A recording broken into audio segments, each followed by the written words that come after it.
제1편 낯선 여인의 눈물. 장례식장의 공기는 향 냄새와 위선으로 가득했다. 검은 옷을 입은 사람들 사이로 그녀가 보였다. 베일로 얼굴을 가린 여인. 하지만 그 눈물만큼은 숨길 수 없었다. 흐느끼는 소리가 내 심장을 파고들었다. 마치 자신이 과부인 양 절규하듯 울고 있었다. 저 여자 누구야?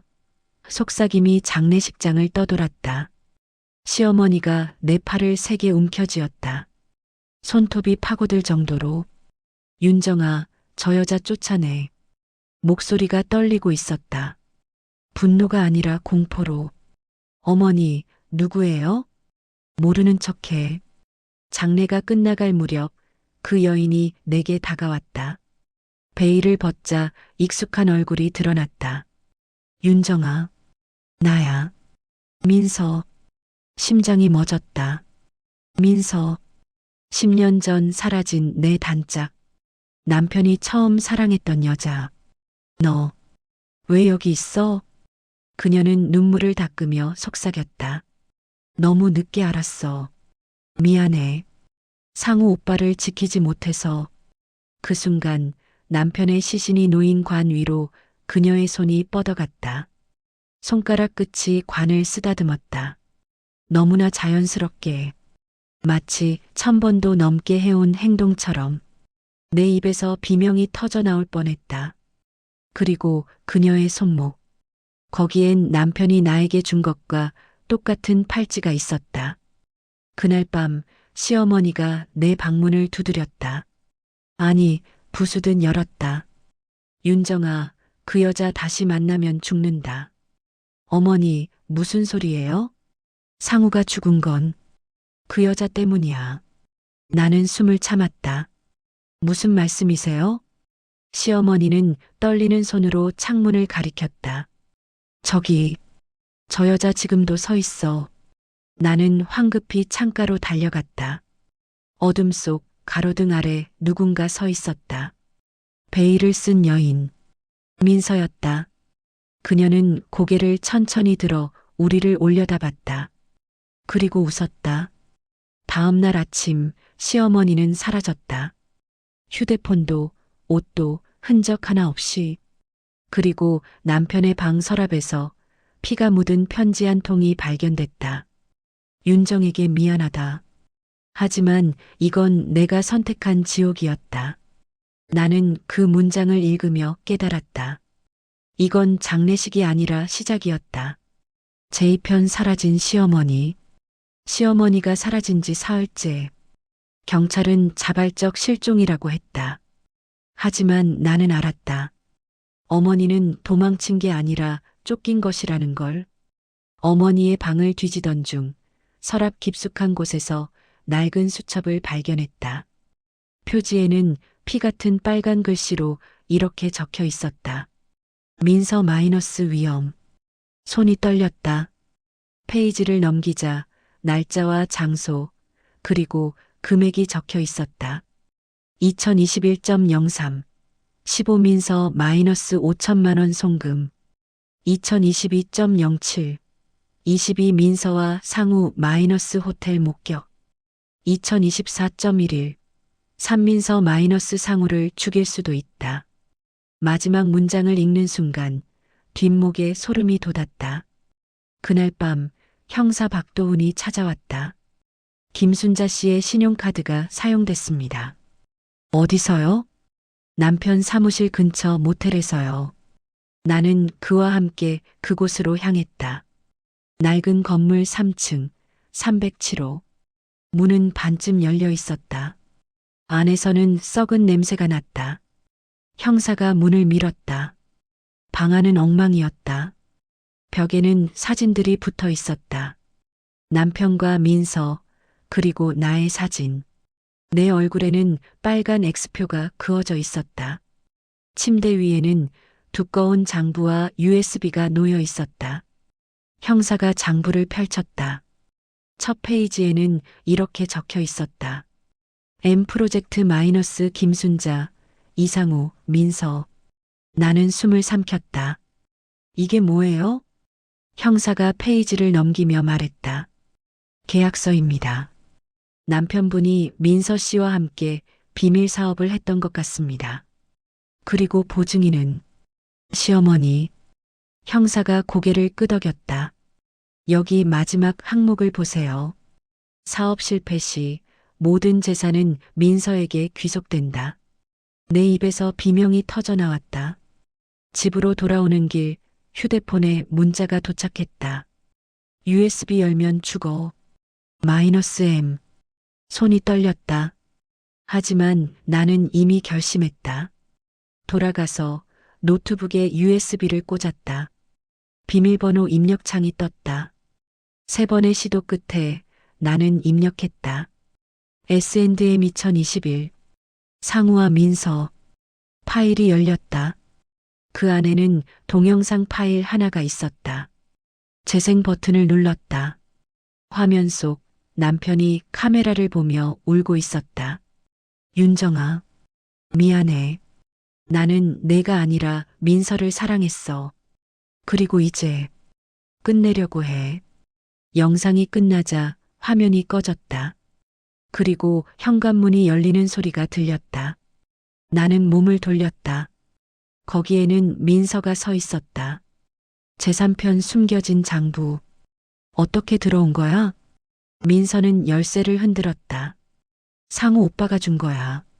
오래전에. 나는 뒤로 물러섰다. 너, 왜 여기 있어?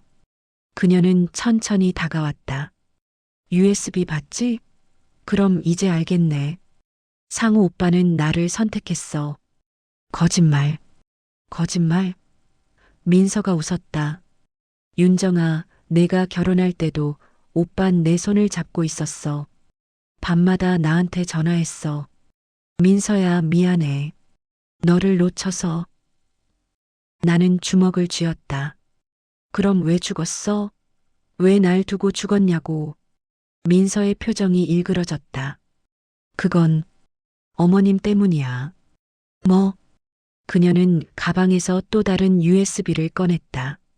이것도 봐. 진짜 진실은 여기 있어. 2번째 USB를 열자 녹음 파일이 나왔다. 재생 버튼을 눌렀다. 민서야, 상우를 포기해라. 안 그러면 내 부모님도 무사하지 못해. 시어머니의 목소리였다. 나는 손으로 입을 막았다. 민서가 차갑게 말했다. 어머님이 날 협박했어. 상우 오빠와 헤어지라고.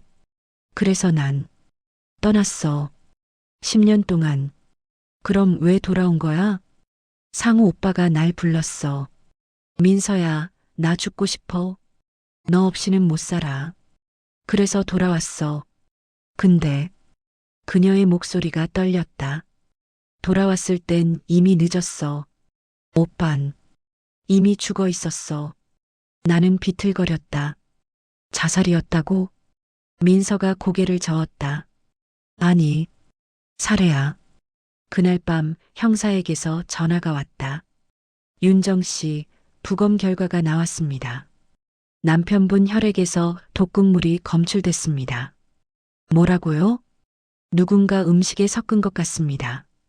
그리고 마지막으로 남편과 식사한 사람은. 나는 숨을 참았다. 김순자 씨 시어머님입니다. 전화를 끊고 나는 바닥에 주저앉았다. 민서가 내 어깨에 손을 얹었다. 이제 알겠지? 어머님이 범인이야. 나는 고개를 저었다. 아니야.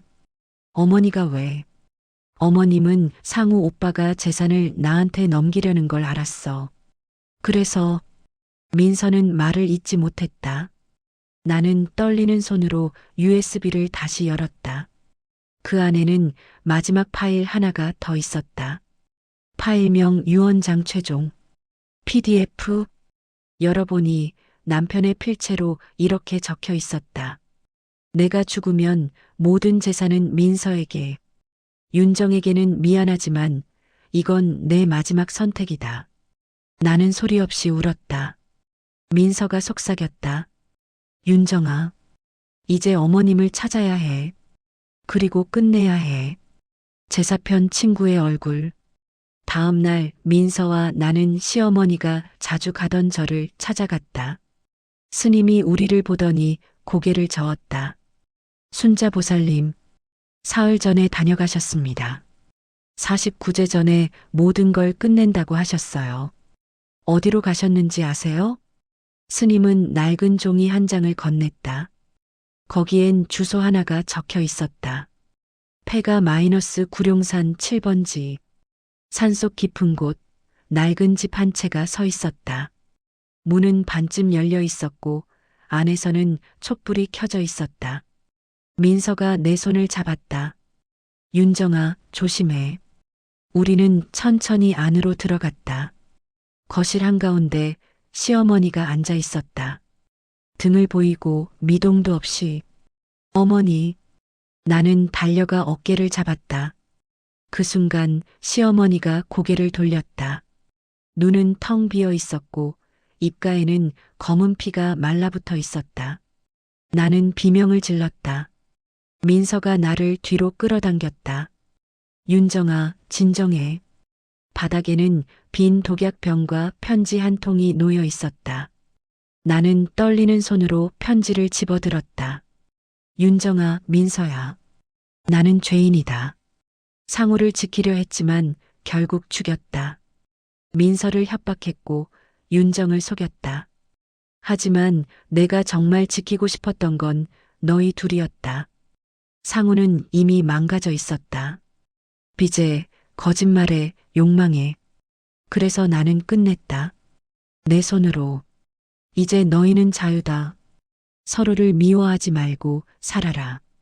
김순자. 나는 편지를 떨어뜨렸다. 민서가 내 옆에 무릎을 꿇고 울기 시작했다. 어머님, 왜 혼자? 형사 박도훈이 도착했을 때 우리는 여전히 그 자리에 앉아 있었다. 그는 시신을 확인하고 조용히 말했다. 자살로 보입니다. 유서도 있고. 나는 고개를 저었다. 아니에요. 이건 속죄예요. 그날 밤 민서와 나는 남편의 사무실로 향했다. 마지막 단서를 찾기 위해. 금고를 열자 두꺼운 장부가 나왔다. 표지에는 이렇게 적혀 있었다. M 프로젝트 마이너스 진실. 첫 페이지를 펼치자 충격적인 내용이 적혀 있었다. 민서는 투자자가 아니다. 그녀는 피해자다. 나는 민서를 바라봤다. 이게 무슨 소리야? 민서가 고개를 숙였다. 윤정아, 난 투자한 게 아니야. 속은 거야. 뭐? 상우 오빠가 날 이용했어. 내 이름으로 대출을 받고 사업 자금을 끌어모았어. 난 몰랐어. 사랑한다는 말만 믿었지. 그녀는 울음을 터뜨렸다. 그리고 어머님이 알았어. 그래서 날 협박해서 떠나보냈어. 상우 오빠를 감옥에 보내지 않으려고. 나는 장부를 덮었다. 모든 퍼즐이 맞춰지기 시작했다. 민서도 피해자였다. 어머니도 나도. 단 한 명, 상우만 빼고. 제5편 진실의 장례식. 49제 날 아침 하늘이 울었다. 장대비가 쏟아지는 가운데 납골당에는 남편과 시어머니의 영정이 나란히 놓여 있었다. 나는 흰 국화를 손에 쥔 채 두 사진을 번갈아 봤다. 이제 편히 쉬세요. 민서가 내 옆에 섰다. 그녀도 국화를 들고 있었다. 윤정아, 미안해. 진작 말했어야 했는데. 아니야. 우리 둘 다 몰랐어. 진짜 괴물이 누군지. 우리는 동시에 남편의 사진을 내려다봤다. 사진 속 그는 웃고 있었다. 너무나 환하게. 하지만 이제 그 미소가 소름 돋게 느껴졌다. 장례식이 끝나고 형사 박도훈이 다가왔다. 윤정 씨, 민서 씨. 마지막 증거가 나왔습니다. 그는 낡은 녹음기를 꺼냈다. 김순자 씨가 남긴 겁니다.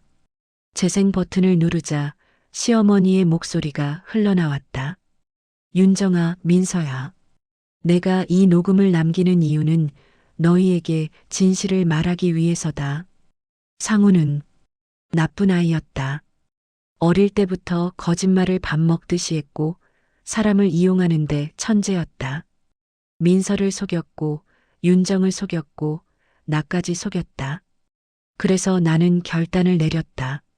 내 손으로 끝내기로. 독을 탄 음식을 주었다. 상우는 아무것도 모르고 먹었다. 마지막 순간 그 아이가 물었다. 어머니, 왜 이래요? 나는 대답했다. 내가 더 이상 사람을 망치지 못하게. 미안하다, 윤정아. 민서야. 너희를 지키려다 괴물이 되었다. 녹음이 끝나자 침묵이 흘렀다. 민서가 바닥에 주저앉아 울었다. 나는 그녀의 어깨를 감싸 안았다. 이제 끝이야, 민서야. 형사가 조용히 물었다. 고소하시겠습니까? 김순자 씨를. 나는 고개를 저었다. 아니요. 어머니는 이미 벌을 받으셨어요.